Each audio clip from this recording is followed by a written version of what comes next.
Hi friends, R4iലേക്ക് സ്വാഗതം. കഴിഞ്ഞ 6-7 മാസങ്ങളിലായിട്ട് നമുക്ക് കാണാൻ കഴിയും സ്റ്റോക്ക് മാർക്കറ്റിന്റെ ഗതിവിഗതികളെയൊക്കെ നിയന്ത്രിക്കുന്നത് ട്രംപ് ആണെന്ന് നമുക്ക് കാണാൻ കഴിയും. തികച്ചും അൺപ്രഡിക്റ്റബിൾ ആയിട്ടുള്ള ഒരു വ്യക്തിത്വമാണ് ട്രംപിൻ്റേത് എന്ന് നമുക്ക് ഇതിനോടൊക്കെ മനസ്സിലായി കാണും. അമേരിക്കൻ പ്രസിഡന്റ് എന്ന പദവി ഇല്ലാതെ മറ്റേതെങ്കിലും മൂന്നാം ലോക രാജ്യത്തിന്റെ ഒരു പ്രസിഡന്റ് ആയിരുന്നെങ്കിൽ ഇദ്ദേഹത്തിന്റെ ഈ എക്സെൻട്രിക് ആയിട്ടുള്ള ഒരുതരം മാനസിക സ്ഥിരതയില്ലാത്ത അദ്ദേഹത്തിന്റെ പ്രസ്താവനകൾ വെറും ജൽപ്പനങ്ങളായി മാത്രമേ ലോകം വിലയിരുത്തിയുള്ളൂ. എന്നാൽ അൺഫോർച്ചുനേറ്റ്ലി ഇദ്ദേഹം അമേരിക്കയുടെ പ്രസിഡന്റാണ്.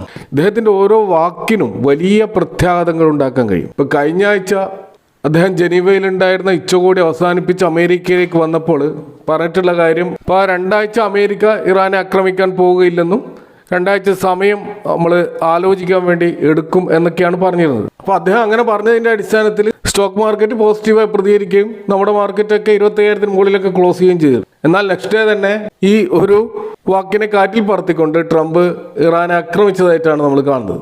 ഉടൻ തന്നെ സ്റ്റോക്ക് മാർക്കറ്റ് വലിയ തോതിൽ ഇടുകയും ചെയ്തു. കൂടാതെ ക്രൂഡ് ഓയിൽ പ്രൈസുകളൊക്കെ ഷൂട്ടപ്പ് ചെയ്യാൻ തുടങ്ങി.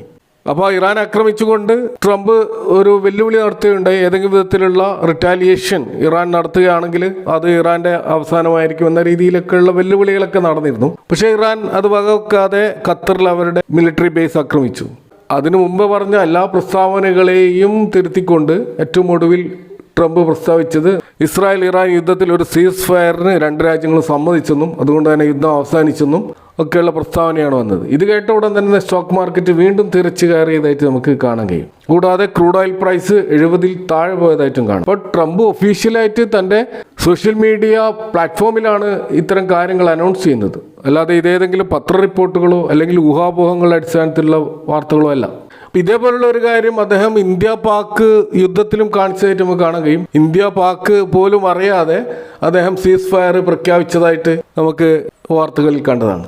അപ്പോൾ ട്രംപിന്റെ ഇത്തരം തികച്ചും അൺപ്രഡിക്റ്റബിൾ ആയിട്ടുള്ള ഇത്തരം ബിഹേവിയറുകൾ ഇത് ഒരുതരം നാടകമോ അല്ലെങ്കിൽ ഒരു അപക്വമായ ഒരു ബിഹേവിയർ എന്നൊക്കെ വിളിക്കാവുന്ന ഒരു കാര്യമാണ്. കാരണം ലോക പോലീസ് എന്ന് വിളിക്കുന്ന അല്ലെങ്കിൽ മേക്ക് അമേരിക്ക ഗ്രേറ്റ് അഗൈൻ എന്ന സ്ലോഗൻ മുഴക്കിക്കൊണ്ട് അധികാരത്തിൽ വന്ന ഒരു രാഷ്ട്രത്തലവന്റെ ഭാഗത്ത് നിന്നാണ് ഏറ്റവും വിചിത്രമായ ഇത്തരം പെരുമാറ്റങ്ങൾ നമ്മൾ കാണുന്നത്. അപ്പോൾ ട്രംപ് തൻ്റെ സോഷ്യൽ മീഡിയ പ്ലാറ്റ്ഫോമായിട്ടുള്ള ട്രൂത്ത് സോഷ്യലിൽ അദ്ദേഹം സീസ് ഫയർ പോസ്റ്റ് ചെയ്തിട്ടും ഇസ്രായേലും ഇറാനും പരസ്പരം മിസൈലുകൾ അയച്ചുകൊണ്ടിരിക്കുകയാണ്. അവർ ഈ കാര്യം അറിയുന്നില്ല എന്നുള്ളതാണ് യാഥാർത്ഥ്യം. പെട്രോളിൽ നമ്മൾ കാണുന്നത് ഇറാൻ പ്രസിഡന്റ് പറഞ്ഞിട്ടുള്ളത് ഇസ്രായേൽ അക്രമം നിർത്തുകയാണെങ്കിൽ നമ്മളും അക്രമം നിർത്തുമെന്ന രീതിയിലാണ്. അപ്പോൾ ഇതിനിടയിൽ നമ്മൾ കാണുന്നത് ട്രംപിൻ്റെ ട്രൂത്ത് സോഷ്യലിൽ അദ്ദേഹം പറയുന്നത് ഇറാൻ ഈ ഖത്തറിലെ മിലിറ്ററി ബേസ് ആക്രമിക്കുന്നത് എന്നെ മുൻകൂട്ടി അറിയിച്ചിരുന്നു, അതുകൊണ്ട് ഇറാനോട് നന്ദി പറയുന്നു എന്നൊക്കെയാണ്. തികച്ചും ചൈൽഡിഷ് ആയിട്ടുള്ള ഇത്തരം പ്രസ്താവനകളാണ് നമുക്ക് ട്രംപിൻ്റെ ഭാഗത്തുനിന്ന് കാണുന്നത്. അതുകൊണ്ട് തന്നെ ട്രംപിൻ്റെ ഈ സീസ് ഫയർ എന്നുള്ള ഈ ഒരു വാക്ക് മാർക്കറ്റ് എത്രത്തോളം മുഖവിലക്കെടുത്തിട്ടുണ്ട് എന്ന് നമുക്ക് ഇപ്പോഴും വ്യക്തമല്ല. അപ്പോൾ അതിൻ്റെ അടിസ്ഥാനത്തിൽ നമുക്ക് ഇന്നൊരു ഗ്യാപ്പ് അപ്പ് ഓപ്പൺ ഉണ്ടായിട്ടുണ്ടെങ്കിലും ഫൈനലായിട്ട് നിഫ്റ്റി ക്ലോസ് ചെയ്ത് നമുക്ക് കാണാൻ കഴിയുന്നത് വെറും 0.29% മാത്രം അപ്പായിക്കൊണ്ട് ഒരു 72 പോയിന്റിൻ്റെ ഒരു റിക്കവറി മാത്രമാണ് നമ്മൾ മാർക്കറ്റിൽ കണ്ടത്. അപ്പോൾ നിഫ്റ്റി ഏർലി മോർണിംഗിൽ അത് ഉണ്ടാക്കിയിട്ടുള്ള നേട്ടങ്ങൾ പ്രത്യേകിച്ച് 25,317 എന്നുള്ള ഹൈ എത്തിയിട്ടാണ് ശക്തമായ ഒരു പ്രോഫിറ്റ് ബുക്കിംഗ് നമ്മൾ നിഫ്റ്റിയിൽ കണ്ടത്. 300 പോയിന്റോളം അതിഭീകരമായൊരു ഇടിവാണ് യഥാർത്ഥത്തിൽ ഹൈയിൽ നിന്ന് ഇന്ന് ഉണ്ടായിട്ടുള്ളത്. അപ്പോൾ ഈ ഒരു ഇടിവിനൊരു പ്രധാന കാരണമായത് ട്രംപിൻ്റെ ഈ മോർണിംഗിൽ ഉണ്ടായിട്ടുള്ള ആ ഒരു പോസിറ്റീവായിട്ടുള്ള പ്രസ്താവന സീസ് ഫയർ ഉണ്ടായി എന്ന് എല്ലാവരും വിശ്വസിക്കുകയും എന്നാൽ അതിന് ഘടകവിരുദ്ധമായിട്ട് ഇസ്രായേൽ പറഞ്ഞത് അവർ പുതിയ അറ്റാക്ക് ടെഹ്റാനിലേക്ക് നടത്തും അതിനുവേണ്ടി മിലിറ്ററിക്ക് പെർമിഷൻ കൊടുത്തു എന്നാണ്. അപ്പോൾ ആ സീസ് ഫയറിൻ്റെ ആ ഒരു നിബന്ധനകളൊക്കെ ബ്രേക്ക് ചെയ്തിട്ടുള്ള പെരുമാറ്റങ്ങളാണ് ഈ 2 രാജ്യങ്ങളും കാണിക്കുന്നത് എന്നാണ് നമുക്ക് ഇതിൽ നിന്നും മനസ്സിലാകുന്നത്. പക്ഷേ എങ്കിലും അമേരിക്ക യുദ്ധത്തിൽ നിന്നും പിന്മാറി എന്ന് നമുക്ക് താൽക്കാലികമായെങ്കിലും ആശ്വസിക്കാം. അതിൻ്റെ ഭാഗമായിട്ട് ഇന്ന് മൊത്തത്തിൽ ക്രൂഡ് ഓയിൽ പ്രൈസിലൊക്കെ ഒരു ഡൗൺ ഉണ്ടായി. 70-ൽ താഴെ ക്രൂഡ് ഓയിൽ പ്രൈസ് പോയി എന്നുള്ളത് തന്നെ വലിയൊരു ആശ്വാസകര കാര്യമാണ്.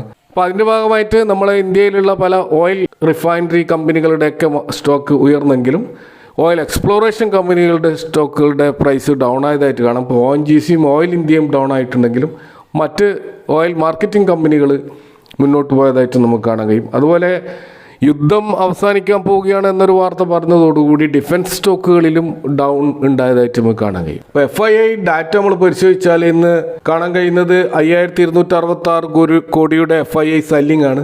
ഇന്നലെയും FIIs 1874 കോടിയുടെ സെല്ലിംഗ് നടത്തിയിരുന്നു.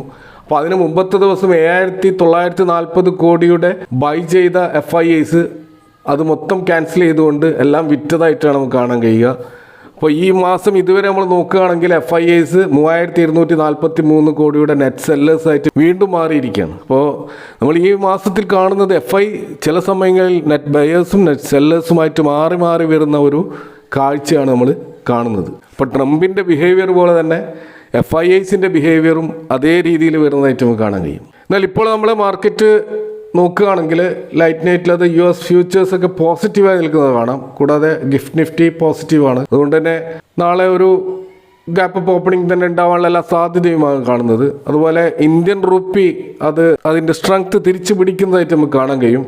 86 ലെവലിൽ നിന്നും താഴോട്ടേക്ക് വന്നുകൊണ്ട് 85ലേക്ക് അത് തിരിച്ചു വന്നത് വളരെ ആശ്വാസകരമായ ഒരു കാര്യമായിട്ട് കാണാൻ കഴിയും. മറ്റൊരു കാര്യം, നമുക്ക് ഇറാൻ ഇസ്രായേൽ വാർ അവസാനിച്ചത് കൊണ്ടുണ്ടായ ഒരു നേട്ടം ബസ്മതി റൈസ് കയറ്റുമതി ചെയ്യുന്ന കമ്പനികളിലാണ്. കാരണം ഇറാൻ ഇസ്രായേൽ ഈ സംഘർഷം കാരണം ഇന്ത്യൻ ബസ്മതി റൈസ് കയറ്റുമതി ഏകദേശം 1,00,000 ടൺ ബസ്മതി അരി ഇറാനിലേക്ക് അയക്കാൻ സാധിക്കാതെ ഇന്ത്യൻ തുറമുഖങ്ങളിൽ കെട്ടിക്കിടക്കുകയാണ് എന്ന റിപ്പോർട്ടുണ്ടായിരുന്നു. അപ്പോൾ സൗദി അറേബ്യ കഴിഞ്ഞാൽ ഇന്ത്യൻ ബസ്മതി റൈസിൻ്റെ ഏറ്റവും വലിയ രണ്ടാമത്തെ വിപണിയാണ് ഇറാൻ. അപ്പോൾ കുടുങ്ങിക്കിടക്കുന്ന ഈ ഒരു അരി ഇറാനിലേക്കുള്ള മൊത്തം കയറ്റുമതിയുടെ ഏകദേശം 18 മുതൽ 20% വരുമെന്നാണ് കണക്കൂട്ടുന്നത്. അപ്പോൾ അത് ഈ യുദ്ധം അവസാനിച്ചത് കൊണ്ട് ഇനി കയറ്റിയേക്കാൻ കഴിയുമെന്നുള്ള ഒരു അവസരം തുറന്നു വന്നതുകൊണ്ട് തന്നെ പ്രത്യേകിച്ച് ഈ ബസ്മതി റൈസ് കയറ്റിയേക്കുന്ന കമ്പനികളിൽ ഒരു പോസിറ്റീവ് മൂവ് ഉണ്ടായതായിട്ട് കാണാം. LT ഫുഡ്സിലാണ് അത് നമുക്ക് കാണാൻ കഴിയുന്നത്. അവിടെ 8% ഒരു അപ്സൈഡ് ഇന്ന് പോയതായിട്ട് കാണാം. മാർക്കറ്റ് ക്യാപ്പ് 15,000 കോടിയുള്ള ഈ LT ഫുഡ്സിൻ്റെ കറണ്ട് പ്രൈസ് ഇപ്പോൾ 442 എന്ന പ്രൈസിലാണ് കാണാൻ കഴിയുക. ഈ സ്റ്റോക്ക് അതിൻ്റെ ഇൻഡസ്ട്രി PEയോട് അടുത്ത് ട്രേഡ് ചെയ്യുന്ന ഒരു സ്റ്റോക്കാണ്. ROC 19ഉം ROE 16ഉം ഉള്ള ഈ സ്റ്റോക്ക് അതിൻ്റെ വലിയ കടവില്ലാത്ത ഒരു കമ്പനിയായിട്ട് നമുക്ക് കാണാൻ കഴിയും. കഴിഞ്ഞ Q4 റിസൾട്ടിൽ ഇയർ ഓൺ ഇയർ 7% വർധനവും ഇയർ ഓൺ ഇയർ പ്രോഫിറ്റിൽ 7% വർധനമൊക്കെ ഉണ്ടാക്കിയ ഒരു സ്റ്റോക്കാണ്. ഇതേപോലെ തന്നെ മറ്റൊരു ബസ്മതി കയറ്റുമതി ചെയ്യുന്ന KRBL ലിമിറ്റഡും ഇന്ന് നല്ല തോതിൽ അപ്സൈഡ് പോയതായിട്ട് കാണാം. 8,000 കോടി മാർക്കറ്റ് ക്യാപ്പുള്ള ഈ കമ്പനി 356 എന്ന പ്രൈസിലാണ് ഇപ്പോൾ കാണുക. ഇതിൻ്റെ PEയും ഇൻഡസ്ട്രി PEയേക്കാൾ താഴെ ഒരു അണ്ടർ വാല്യൂഡ് ആയിട്ടാണ് ട്രേഡ് ചെയ്യുന്നത്. ROC 18ഉം ROE 9ഉം മാത്രമേ ഈ സ്റ്റോക്കിലുള്ളൂ എന്ന് കൂടി നമ്മൾ നോക്കണം.